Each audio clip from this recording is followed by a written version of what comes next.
Polished Lady, and I am in Ography Studios, and I'm really excited for my next guest because I'm here with a high-end fashion photographer, Smith Inc. Photo Company. There you go. Come on now. How you doing, David? Welcome. How you doing? I'm good. I'm excited to talk with you about, your brand, your business, and just how you got started. So, share with the polished people your journey. Okay. Well, you got 7 years of experience, so yeah, I want to know. I'm getting up there, right? Almost 10 years. Almost 10. Come on, vet in the house. Yeah, we're getting there. Well, I started off doing fashion, not fashion photography, but fashion design. So that's how I got into fashion photography. I started off going to fashion design school in Miami, and then from there I just got into fashion photography. Going to the fashion shows with my camera, going backstage. Everybody was like, hey, you got a camera, you want to take pictures, stuff like that. So, it was a pretty easy transition, doing creative directing with the fashion design and also styling. So it kind of just all went together, So I've had a creative director on a couple of my shoots and just sets. Can you explain to the people at home who don't know what a creative director is, because they seem to not get it? It's different from the photographer just taking your picture or the videographer. Right. So the easiest way I can give my explanation of a creative director is they're the glue. They're the person that holds the shoot together. They either create the idea or take the idea and make sure that it's brought to life on every aspect. So, for example, if you have a creative director for a beauty shoot, they'll make sure that the makeup correlates with the hairstyle, which correlates with the style of shooting that the photographer is doing. They may even go a little bit more in depth and work on posing with the model and guide and direct her throughout the shoot, stuff like that. I love that. Yes. So shout out to all the creative directors out there, because they're helping with the poses, they're making sure you're looking good, as well as the photographer making sure that you get the shot that you need. So can you also share a little bit about what keeps you into the fashion industry as far as photography goes? I just love it. I love the creativity behind it. It's always so much you can do to take it to the next level, and it can always be something fresh, it can always be something new. On top of that, I've always been, involved in fashion. My great-grandmother actually owned one of the... I was about to say, is there any, family background? Yeah. So my great-grandmother actually owned one of the first fashion houses that was owned by a black person in Chicago. Wow. Yeah, back in the 40s, 50s. So there's history. Yeah, definitely. So I've always been into just the entertainment industry in general, fashion, photography, entertainment, cinema. So to me, it all comes together. It all correlates with each other. Yeah. Also, tell us a little bit about your resume. I know I saw that you just went to ClickCon. How was that experience? Please talk to us about working with Mr. Blake Martin. Oh yeah, Mr. Blake Martin. So it was really cool. Dude is a professional at the highest level. So it was really humbling for me to see somebody do what I do on the highest level that there is. It definitely opened up my eyes to where I could go, where I could be, the possibilities, and he was just a really informative dude on what fashion and editorial photography is. So even though I know a lot, I went in there within 5 minutes. I was learning more stuff that I didn't know. What's the biggest takeaway? Give me one gem.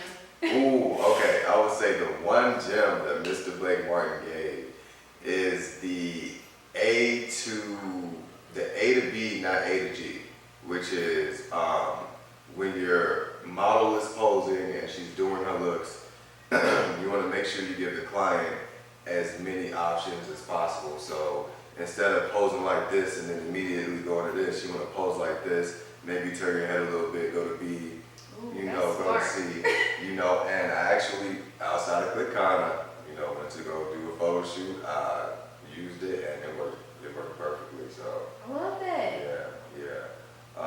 ClickCon in general, I feel like it was a great experience because I'm not really, you know, around a lot of photographers a lot, let alone a lot of photographers from different fields. So it was cool to see, you know, everybody's different perspective on photography and how they approach it, you know, what they do within the photography realm, and just the knowledge and the networking that, you know, came out of it. Did you tell me that you were self-taught? I did. Okay, Yeah. okay. And how do you see like the difference between being self-taught and like people who went to, you know, school for it? Definitely, yeah. One of the main differences that I see is, from my experience, from what I noticed, guys, I tend to see that people that are self-taught in photography are more creative, and people that go to school for photography are a lot more standard. Oh, I didn't know. I was gonna say the same thing. I can tell because I do a lot of photo shoots as well, so I can tell who's been, you know, like sticking to the script and who's like, let's ban the script. Let's go with what we feel. Yeah, and I wouldn't necessarily say it's a bad thing. You know, your work can still come out polished and clean and stuff like that. But I think, you know, people that learn outside of school tend to dive deeper, you know, into that just because, you know, they're learning on their own, so there's no curriculum there. You know, literally like, okay, well, I like this, let me go look up how to do this. And then, you know, they go from there for the most part. Well, at least I do. So, curriculum there, you know, literally like, okay, well, I like this, let me go look up how to do this.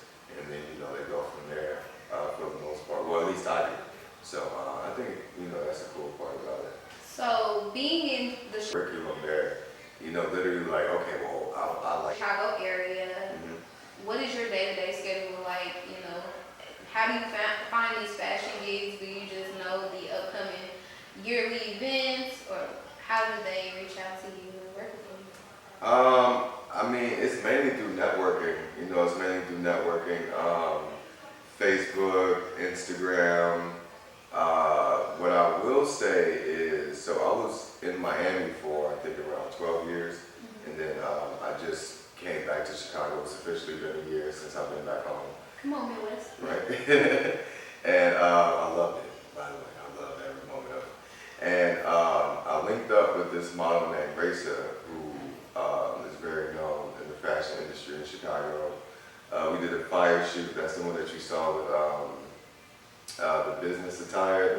Killed it, y'all. Yeah, I'm telling you, make sure y'all go to his page and tap in. Definitely go ahead, say it one more time so they know where to find you on Instagram. At SmithInc_PC. That is where you can find me at SmithInc_PC. There you go. But yeah, so through her, I did that photo shoot, and you know, people started reaching out. I started networking with them. You know, networking with other people, those people, like adding people on Facebook. You know, introducing myself to them professionally, letting them know what I do, and then, you know, eventually once people start seeing my work, I start seeing them in person or, you know, in passing and stuff like that. That's pretty much how everything got started. Okay, cool. Okay, so what's something that you have coming up in the future that you've been working on creatively? I would say the two biggest things I have coming up are my summer portfolio. So I'm rebranding my portfolio to tailor it more to the niche that I want to get into. Okay. So that's one thing, and then the bigger thing I would say is helping other photographers get into fashion photography. So I'm going to be starting this web series at the end of September called FPU. It's Fashion Photography University. That's FPU. so awesome. And it's just a mini series that's going to be, you know, teaching people about how to navigate through the fashion industry, what is being a fashion photographer, you know, stuff like that. That's dope. Education is always needed in every field. I feel like that, especially with media as well, because it's a part of, you know, because you link up with photographers and you use the pictures, you want to give them photo credit when you dropping their pictures in different magazines. Exactly. Speaking of magazines, were you just published? I was, yeah. I was just published in this magazine literally, what, like 2 seconds before we did this interview? Yay! Like, congratulations. Yeah, so y'all can look out for that on my Instagram. They'll definitely be on my Instagram before the end of before the end of the day. So Okay. pretty cool, pretty cool. You've been published like in other magazines as well. Yeah, Publications. yeah, internationally, I want to say throughout the duration of like my fashion journey for sure. It started when I was in college.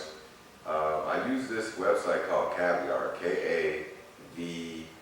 KAVYAR.com, and it's a really good site for, you know, submitting publications. You can pay to get, you know, put in publications that are, you know, well known, to do interviews in, or if your work is really good, you can just submit it to the magazine, and they'll, if they like it, they accept it, they'll add it to the magazine.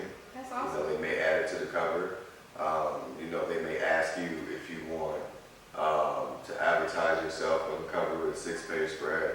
So it's, you know, like stuff like that. That's, you know, really Y'all, cool. are y'all catching these gems? Y'all need to be writing this Yeah, down. I hope you gems. guys, Big I hope you gems. got your notebook out because this interview is getting interesting. So I also want to share with my audience because I always tell them about how important it is from learning from our lessons and, you know, keeping a positive attitude. So what's one thing that you would say that made you learn from a lesson but also evolve your brand and your business? Oh, having, I would say having patience, like definitely the patience thing, you know, not everything is going to happen when you want it, how you want it, and you just have to be patient and consistent and let go of the negativity because it is just going to destroy you and it will destroy your business. And as people tell me, it'll make you look unprofessional. So I would definitely say those for sure, 100%. Okay. Go ahead and tell the college people where we can find you, and if you want to be a part of your summer portfolio, how can we contact you? The best way to contact me is through my Instagram. My links are in my bio. My Facebook is in my bio. My name is David Smith, so I can't just give you my Facebook. It'll be extremely hard to find it. It's David Smith. I'm sorry. I blame my parents. I know y'all probably like, seriously, that's this guy's name? But yeah, that's my name. And then, yeah, mainly through Instagram at Smith Inc. INC_PC. And also my email, SmithDesignInc.gmail.com. Like to share with the polished people when we wrap this up? Yeah, be on the lookout for the YouTube channel. That will also be linked in my bio by the end of September. And if you want to join my mailing list, you know, you can subscribe to my mailing list. Just send me an email at SmithDesignInc@gmail.com or DM me. I'll ask you for your information. I'll add you to, you know, my mailing list so you can stay updated on what I got going on. Awesome, polished people. Thank you again, David thank Smith, you. for Thank you coming so in much. and chatting with us. Make sure you guys definitely follow, join the email list. I like to say here, stay polished, motivate someone else, encourage the other person to share their story. And as always, I'll talk to you next time. Bye, polished people.